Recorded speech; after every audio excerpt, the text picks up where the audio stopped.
Hai china mayam YouTube channel video china mayam propo mogol natana welcome to jeri mogol to kurem jeri china mayam ngasi siwano ba blog pu lakchege ngasi ene pujara ka do ba blog asi china mayam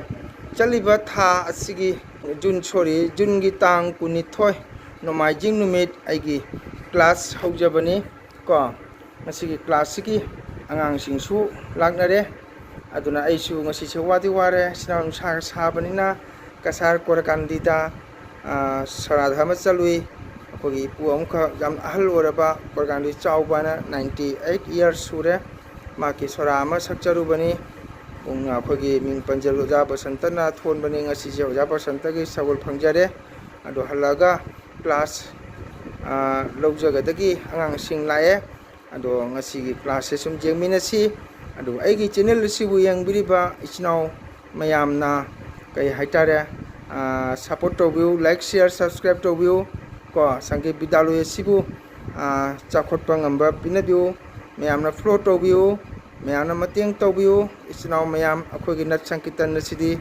ako gijamna mathau tai ko. Aduna ina samthara iba mamsala iba mami sibu ngalhan bangam gadra haidana aina hona jabani kasu pangjadraba hijadraba aihangna ko upai tel ako gi upai tedi Kege na jumbi woy haibado adum haina sinjabani adum mayam mathang sumi yang minasi angang sing se haijaponte angang laik tamiba angang macha matani adu boina pharaga mama mapa sing se thawai yaudna macha sing se tamhan yaidana pubirakpani adu mayam yang minasi isnaw mayam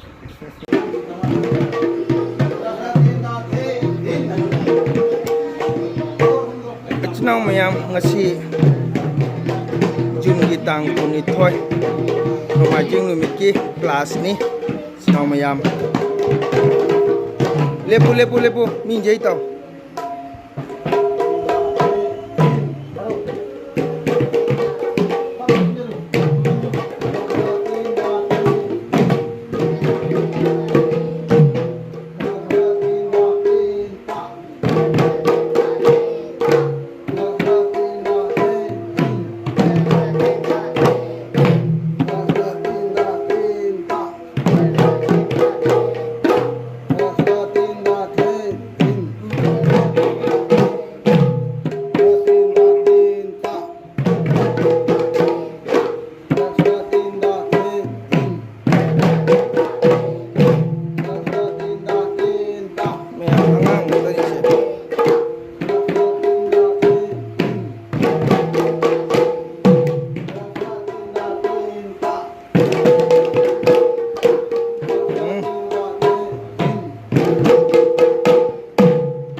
Isna isai group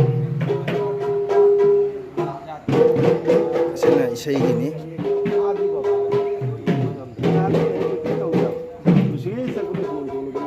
isna moibung koi jamu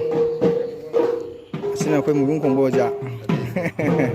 moibung sulok jari isna mem aigi sangi bedalo sida au bagi punga isai ga wana sum hona bane do jo moibung khong mu jauri aigi from da so aina moibung su sami tauri jagoi isai su jagoi gi di hojik langadi la jagoi gi su ngang sing sum hairi adubu jagoi gi satra je khara wat panina hojimo kiti logjadri ado jagoi su in logjari se ngang sing siga leiri asina subasis asina moibung khong bani jamung ni ma kasar mas bragi asina kogi moibung oja hori aina su hajja khare kogi yambasi oja moibung khong basi manipurdagi tamakpani ako oja moibung khong bagi oja gi mingne namda tam thakpiyo mafam kadagi no manipur oja gi oja samungho ya samungho mafam Bishanpur chahi kya tamakpo oja chahi ama oja manipur jaga loina oja kya sure Hadi ahamba guru se kanano tambipa adongi ojagi guru deva hadi kasagira manipugira ahamba tambana oja batrigi oja koi oja bir mongol dagi hobok chabani aduga ani subana ai guru oina ji Bishanpur gi oja samu do oina tabjaru bani aduni hojiki wanadi kasada ꯑꯩꯈꯣꯏꯒꯤ ꯑꯣꯖꯥ ꯍꯣꯔꯤꯅ ꯃꯣꯏꯕꯨꯡ ꯑꯅꯤ ꯈꯣꯡꯕꯁꯦ ꯌꯥꯝꯅ ꯃꯔꯤꯛ ꯆꯨꯝꯅ ꯈꯣꯡꯉꯤ ꯍꯥꯏꯖꯩ ꯑꯩꯅꯁꯨ ꯑꯣꯖꯥ ꯍꯣꯔꯤꯒꯁꯨ ꯋꯥꯔꯤ ꯑꯗꯨꯝ ꯇꯥꯟꯅꯖꯩ ꯃꯣꯏꯕꯨꯡ ꯈꯣꯡꯕꯒꯤ ꯃꯇꯥꯡ ꯑꯁꯤ ꯀꯔꯝꯕ ꯀꯔꯤ ꯂꯩꯕ ꯀꯔꯥꯏ ꯃꯇꯥꯡꯗ ꯀꯔꯤꯒꯤ ꯈꯣꯡꯕ ꯍꯥꯏꯁꯦ ꯅꯣꯡꯃ ꯑꯩꯈꯣꯏ ꯑꯣꯖꯥ ꯍꯣꯔꯤꯅ ꯇꯥꯛꯄꯤ ꯑꯩꯈꯣꯏꯒꯤ ꯃꯣꯏꯕꯨꯡ ꯈꯣꯡꯕꯁꯦ ꯃꯈꯜꯒꯤ ꯂꯩꯔꯤ ꯍꯥꯏꯔꯤ ꯁꯝꯅ ꯍꯥꯏꯕꯗ ꯑꯩꯈꯣꯏꯒꯤ ꯅꯕ ꯀꯤꯔꯇꯟ ꯍꯥꯏꯕꯗꯤ ꯈꯨꯡꯒꯪ ꯒ꯭ꯔꯥꯝ ꯀꯤꯔꯇꯟ ꯍꯥꯏꯅ ꯆꯠꯄꯗꯁꯨ ꯃꯗꯨꯒ ꯈꯨꯈꯣꯡ ꯑꯃꯅꯤ ꯍꯥꯏꯔꯤ ꯃꯥꯒꯤ ꯃꯔꯣꯟ ꯇꯣꯡꯉꯥꯜꯂꯤ ꯍꯥꯏꯔꯤ ꯑꯗꯒꯤꯗꯤ ꯑꯩꯈꯣꯏ ꯀꯅꯥꯒꯨꯝꯕ ꯁꯟꯗꯥꯗ ꯂꯥꯏꯆꯟꯅ ꯚꯨꯠꯅ ꯑꯉꯥꯡ ꯆꯦꯟꯕ ꯃꯗꯨꯒ ꯈꯣꯡꯕꯅ ꯃꯣꯏꯕꯨꯡ ꯃꯔꯣꯜꯂꯣꯝꯗꯅ ꯃꯌꯥꯝ ꯑꯃ ꯃꯥꯅ ꯇꯥꯛꯄꯤ ꯑꯩꯅꯁꯨ ꯁꯨꯝ ꯍꯪꯖꯕꯅꯤ ꯑꯩꯅ ꯈꯔ ꯄꯥꯝꯖꯕꯅꯤना ꯑꯗꯣ ꯃꯌꯥꯝ ꯁꯨꯝ ꯂꯥꯛꯄꯤꯌꯨ ꯑꯩꯒꯤ ꯁꯪꯒꯤꯠ ꯕꯤꯗ꯭ꯌꯥꯂꯣꯏ ꯆꯥꯟꯗꯦ ꯁꯔꯃ ꯃꯅꯤꯄꯨꯔꯤ ꯁꯪꯒꯤꯠ ꯕꯤꯗ꯭ꯌꯥꯂꯣꯏ ꯀꯁꯥꯔ ꯀꯥꯛꯉꯔꯥꯗ ꯂꯩꯖꯕꯅꯤ ꯑꯩꯅ ꯅꯧꯅ ꯂꯤꯡꯈꯠꯆꯕꯅꯤ ꯃꯁꯤꯗ ꯃꯌꯥꯝꯅ ꯂꯥꯛꯄꯤꯗꯨꯅ ꯑꯉꯥꯡꯁꯤꯡ ꯍꯧꯒꯠꯂꯛꯂꯤꯕ ꯑꯉꯥꯡꯁꯤꯡꯕꯨ ꯄꯨꯕꯤꯔꯛꯎ ꯑꯦꯗꯃꯤꯁꯟ ꯇꯧꯕꯤꯌꯨ ꯑꯩ ꯑꯦꯗꯃꯤꯁꯟ ꯂꯧꯖꯔꯤ ꯍꯧꯖꯤꯛ ꯀ꯭ꯂꯥꯁ ꯆꯠꯊꯕꯒ ꯂꯣꯏꯅꯅ ꯑꯦꯗꯃꯤꯁꯟꯁꯤ ꯁꯨꯝ ꯂꯧꯖꯔꯤ ꯑꯩꯈꯣꯏꯒꯤ ꯃꯅꯤꯄꯨꯔꯤ ꯀꯜꯆꯔ ꯅꯠ ꯁꯪꯀꯤꯔꯇꯟ ꯑꯁꯤ ꯑꯩꯈꯣꯏꯒꯤ ꯌꯥꯝꯅ ꯃꯊꯧ ꯇꯥꯔꯕ ꯒꯧꯔ ꯁꯝꯄ꯭ꯔꯗꯥꯏ ꯑꯩꯈꯣꯏꯒꯤ ꯄꯣꯛꯄꯗ ꯁꯤꯕꯗ ꯆꯪꯗꯕ ꯌꯥꯗ꯭ꯔꯕ ꯑꯩꯈꯣꯏꯒꯤ ꯌꯥꯝꯅ ꯃꯊꯧ तारबा नट संकीर्तन हाइजनिंगी मरमदी हौजी अखोगी मैतै असि वालना मसक खंगी सक खंगी नट संकीर्तन अखोइबु सक खंगबनी वालना मसक खंगीबनी अदुना जाना फजग्रबा नट संकीर्तन को हाइबदी पुंग जैबा इसै सकबा फिजे चाकजेत व्यवहार नीति लमचत साजल लोइना मसिगा नट संकीर्तन सिगा जावरबनी अदो अंगांगसिंग पुंग जैबा अंगांगसिंग हंगोइदा लैरि अदो ngasi पुंग जैबा इनाव इबो पारी mahakki ngasi mangani chakchaba oibana laktre ado sum akoi sagi pungjaiba mangna sum ngasi gi oina angang singchigi nomai class lepiba taragadi angang singje mathwa ja walakadra haina lepa jade haina hona jabani isai gi su akoi gi oja ning panjarabada oja thamangau ngasi jo laktre aina su haitre maramdi hayeng mathang gi doina kaujaraga aina sum ngasi gi na angang singsiga sum hona jari sinomaya मथंग सुम यंगसी हजी तुरी रागनी सैबान हाइतारे असी इसे आई ताके ma'am तारसी को अदो हयेंग मथंगी संडेदा इसे सपा ओजा लागा ओजाना सुम लानी ngasi gi sum si राग हजी को si ahawda इसे थाई राग दुगना दुगुदुमी को आ थो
आरगा सुरो धोनी Ganga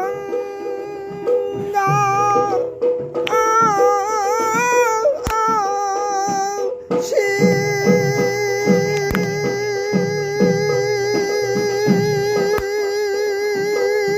इंदुनी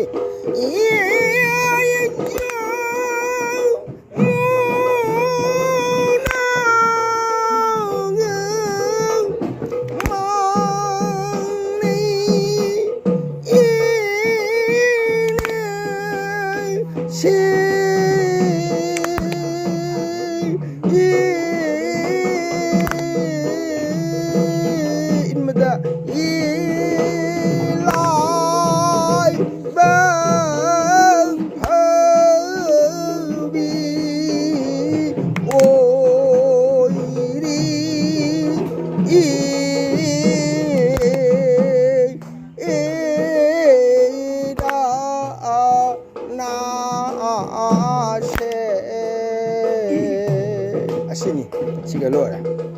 ko asina mai se ban se asina line ama ani ahum mari manga Subhasis ibai ko Premjit nang khrang soli ko adu line manga se ngasi line ma pharo exam lai paraga numidang chak to matungda line ma pharo hayeng Monday da gauranga gi pona phamase hayeng line ma pharo hayeng kam phagani like to bolorega numidang chak to matungda jar okay adu line sim pharo next Tuesday mangu lebak polani lebak potamu nang like to gotaba tu setaga sallo numidang chak to matungda asigi Suro Dhoni Ganga ase Jamuna ga manai ne se hai ko line ani ni ko Suro Dhoni Ganga ase Jamuna ga manai ne se eng da bida phara ga ba Tuesday da Wednesday da laibak phabi ori da na se ado lai manga ga tani manga da manga ni lai manga pharo do pura do phado budi tak pada ko me do pura phadra di aina khadau pokhain laurani na ta ra aduna ne to Fajana Pado Kangabo Jaradra Turi Ragado Nango Siam Taga Las Alu Boina Ayo Nakuna Fajana Arita Nata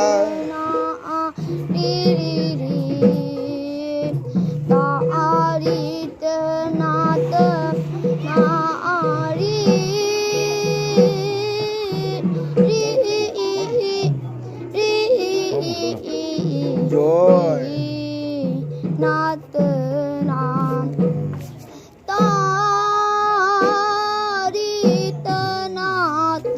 Jadi đang jam soli ko Ayo Premji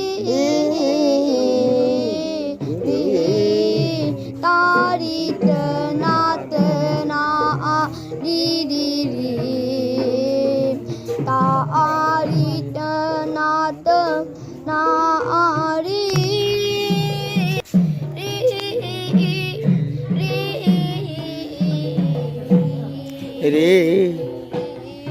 na diga ta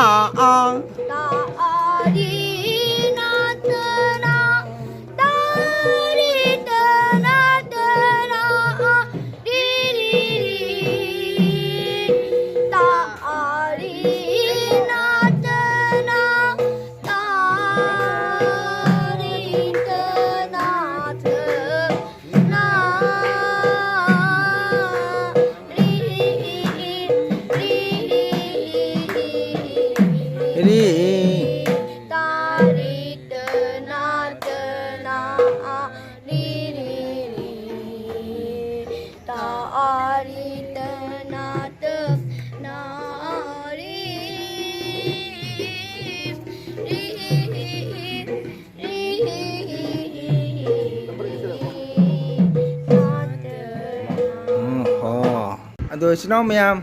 ngasi se wa suware sei ga chalu bani nungsa ga sa bani na ado ngasi gi class aswada sumloi sanjare pumanga da ko aduna aigi sangi bidalay sibu mayam nang pung phamdiu nyama support to biu ko mayam na mateng to biu haijaningi angang sing lei batara ga di hojik suai admission laujiri ado sinau mayam ngasi gi chaliba tha June gi tang kun ga ni thoi ngasi class matang asida loisanjare sinau mayam pramak Hare Krishna bye bye sinau mayam